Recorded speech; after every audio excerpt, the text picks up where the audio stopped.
प्रधानमंत्री मोदी एक बार फिर से ऑस्ट्रेलिया की धरती पर हैं और एक बार फिर से उनका इस्तकबाल यानी कि उनका जोरदार स्वागत होता है, गर्मजोशी भरा होता है, ऐतिहासिक अंदाज में होता है।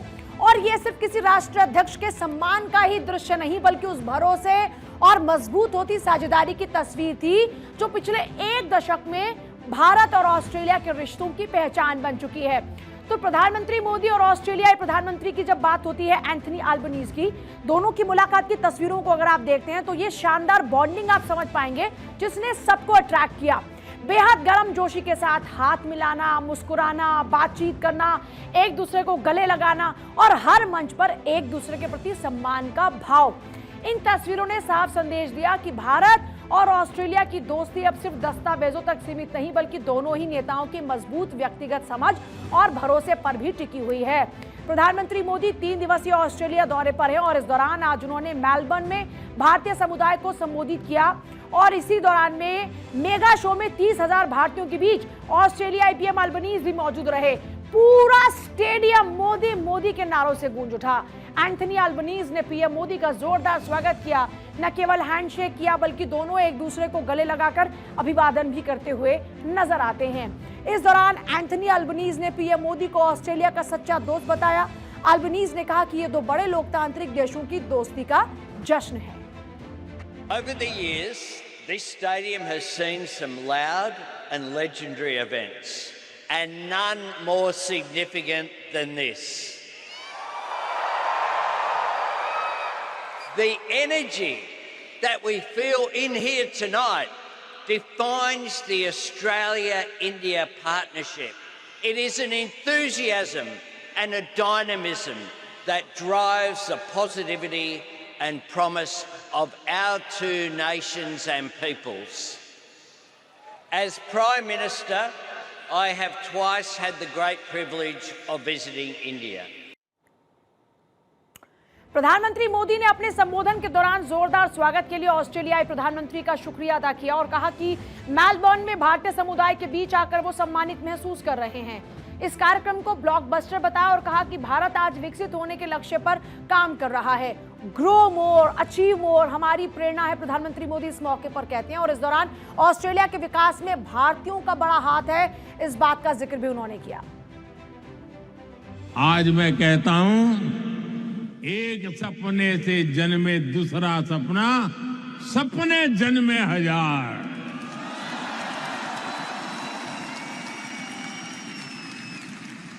एक लक्ष्य पूरा होता है तो उससे भी बड़ा संकल्प सामने आता है। ये वो भारत है जो कहता है ग्रो मोर, अचीव मोर। तो जब प्रधानमंत्री मोदी इस बात का जिक्र करते हैं कि ऑस्ट्रेलिया के विकास में भारतीयों का बड़ा हाथ है, भारतीय जहां होते हैं प्रेम का रंग घोलते हैं और मुझे ऑस्ट्रेलिया में रहने वाले भारतीयों पर गर्व है। यहां के लोगों की नजर लगातार भारत पर रहती है। 21वीं सदी का भारत विकसित होने के लक्ष्य पर है। पीएम मोदी इन बातों का जिक्र करते हैं और कहते हैं कि भारत अपना स्पेस स्टेशन बनाने की राह पर है और वो स्पेस में अपना गगनयान भेजने की तैयारी कर रहा है। प्रधानमंत्री मोदी ने ऑपरेशन सिंदूर का जिक्र किया, कहा कि ऑपरेशन सिंदूर के दौरान डेमो तो आपने देख ही लिया होगा। धमाके पड़ोसियों पर हो रहे थे, गूंज पूरी दुनिया में सुनाई दे रही थी। आपने ऑपरेशन सिंदूर के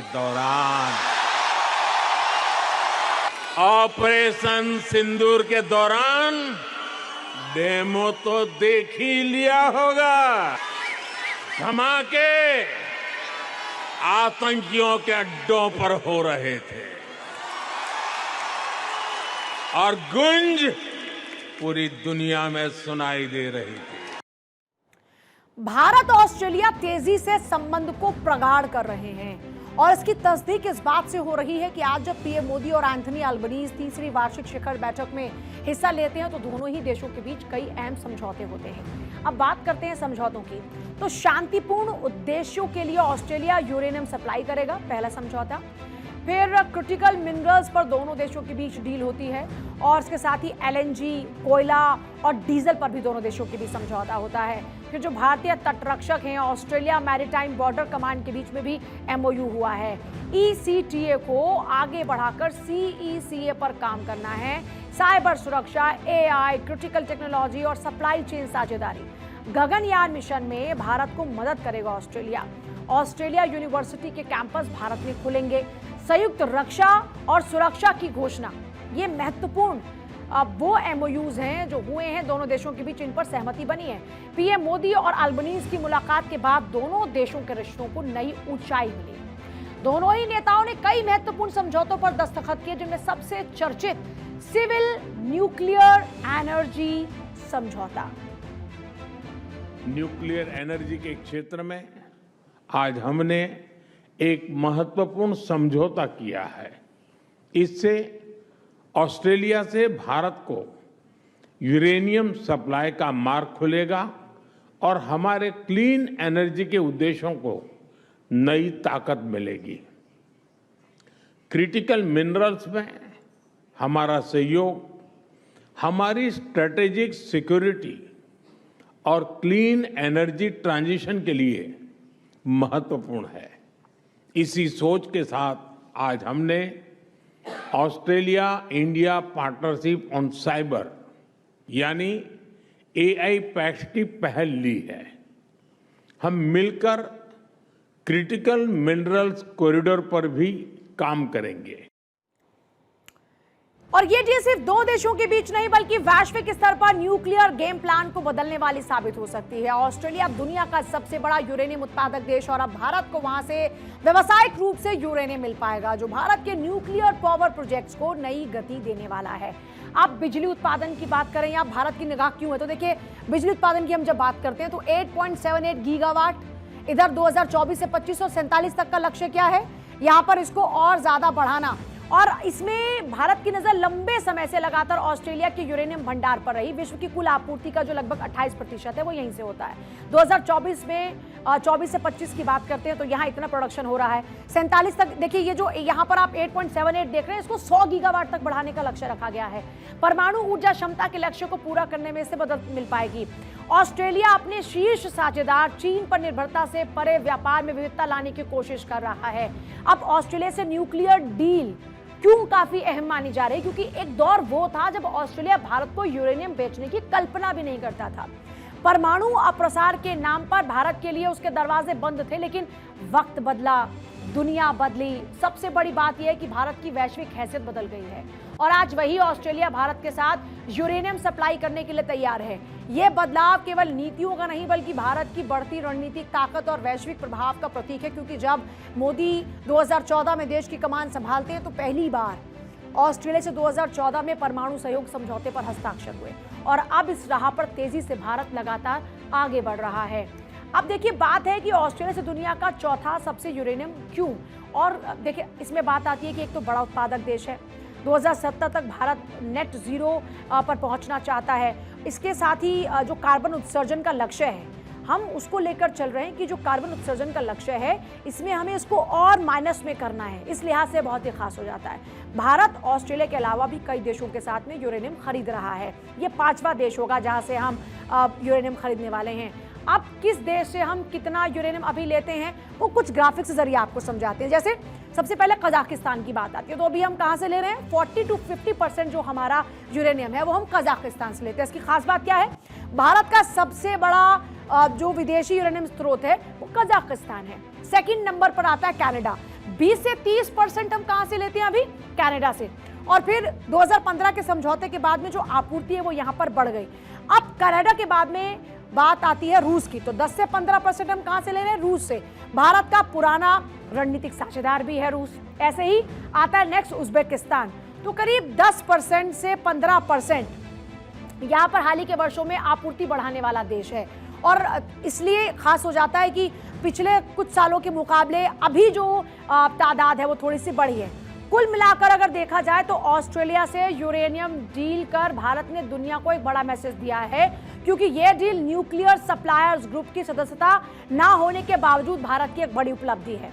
ऑस्ट्रेलिया पहले से ही भारत के साथ न्यूक्लियर सहयोग पर चर्चा कर रहा है, लेकिन अब इसे व्यावसायिक स्तर पर लागू किया जाएगा।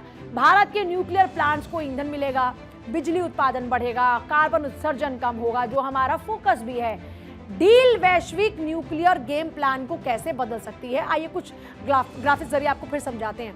देखिए इसका बैलेंस पर क्या असर पड़ेगा, जो ग्लोबल न्यूक्लियर बैलेंस उस पर क्या असर होगा। ये जो डील है वैश्विक न्यूक्लियर गेम प्लान को बदल सकती है। फिर इसमें जो नेक्स्ट पॉइंट आता है वो है कि ऑस्ट्रेलिया से यूरेनियम मिलने से जो हमारे अन्य स्रोत हैं उस पर हमारी जो डिपेंडेंसी है वो थोड़ी कम होगी। फिर हम जिस क्लीन एनर्जी ट्रांजिशन की ओर आगे बढ़ रहे हैं उसे तेज होने की संभावना बढ़ जाती है। फिर रणनीतिक रूप से ये जो डील है वो क्वाड को और ज्यादा मजबूत करती है। इंडो पैसिफिक में चीन की चुनौती का मुकाबला करने के लिए ये जो साझेदारी है वो काफी अहम हो जाती है, और इसलिए इंडो पैसिफिक में एक तरफ जहां चीन की चुनौती का मुकाबला करने के लिए साझेदारी है वो बहुत अहम हो जाती है। अब पिछले 12 साल में अगर देखें तो भारत और ऑस्ट्रेलिया न केवल यूरेनियम बल्कि दूसरे अन्य क्षेत्रों में भी तेजी से संबंध को मजबूत करने पर फोकस कर रहा है। कारोबार के क्षेत्र की बात करते हैं, दोनों देश तेजी से आगे बढ़ रहे हैं, और भारत ऑस्ट्रेलिया में अब कारोबार के कुछ ग्राफिक्स आपको दिखाते हैं कि कैसे जो कारोबार है दोनों देशों के बीच बढ़ा है। तो 2014-15 के बीच में जो 13 अरब डॉलर का व्यापार था वो अभी हम 25-26 के बाद अगर देखेंगे तो ये और बढ़ेगा, लेकिन 24-25 का अगर आंकड़ा पेश करते हैं तो 13 अरब डॉलर से ये आ चुका है 50 अरब डॉलर तक। मतलब कितना इजाफा हुआ, 37 अरब डॉलर यहां पर बढ़ जाता है। तो 15 से 25 तक ये जो 10 सालों का एक फासला था उसको 37 अरब डॉलर व्यापार बढ़ाकर कवर किया गया है। तो आप समझ सकते हैं कि भारत और ऑस्ट्रेलिया की दोस्ती की जो नई उड़ान है उसका अंदाजा इसी से लगाया जा सकता है कि जब एंथनी अल्बनीज ने 1+1 को 2 कहा तो पीएम मोदी ने 1+1 को 11 कहा, मतलब 1 और 1 11। So building trust between us is something that has happened. We are both nations where we play an important role in global forums as well, and working together. Our voices is more than 1 + 1 = 2 in this case, because we are reliable partners in the global forums. I think we can do so much more together. तो देखिए PM Modi का ये Australia दौरा सिर्फ एक विदेश यात्रा नहीं बल्कि उस बदलते भारत की कहानी है जिसके साथ दुनिया की बड़ी ताकतें कदम से कदम मिलाकर चलना चाहती हैं। जो देश एक वक्त पर भारत को यूरेनियम देने से इनकार करता था वो आज भारत के साथ भविष्य की ऊर्जा, सुरक्षा, आर्थिक साझेदारी का नया अध्याय लिख रहा है, और ये पिछले 1 दशक में भारत की बदली हुई वैश्विक पहचान और कूटनीतिक सफलता का सबसे बड़ा संदेश भी है। एक्सेलेंसी, आपने सही कहा, एक के पास एक है तो 2 होता है, लेकिन एक के साथ एक होता है तो 11 हो जाता है। और सच्चे अर्थ में आज भारत और ऑस्ट्रेलिया साथ साथ है, इसलिए 1 एक के बगल में 1 2 नहीं हो रहा, एक के बगल में 1 11 हो रहा है।